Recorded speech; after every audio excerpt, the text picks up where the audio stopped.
بسم اللہ الرحمن الرحیم۔ السلام علیکم ورحمۃ اللہ وبرکاتہ۔ رسول اللہ صلی اللہ علیہ وآلہ وسلم نے ارشاد فرمایا، اور جس نے پورے یقین کے ساتھ اسے دن کے وقت پڑھا اور وہ اس دن شام سے پہلے فوت ہو گیا تو وہ اہل جنت میں سے ہوگا، اور جس نے پورے یقین کے ساتھ اسے رات کو پڑھا اور صبح ہونے سے پہلے فوت ہو گیا تو وہ جنتی ہوگا۔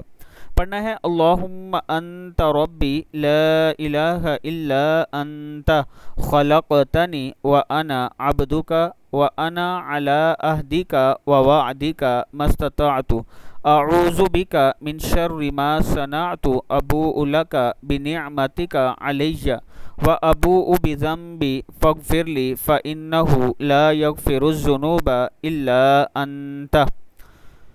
پھر پڑھ لیں دعا، اللہم انت ربی لا الہ الا انت خلقتنی وانا عبدک وانا علی عہدک ووعدک ما استطعت اعوذ بک من شر ما صنعت ابوء لک بنعمتک علی وابوء بذنبی فاغفر لی فانہ لا یغفر الذنوب الا انت۔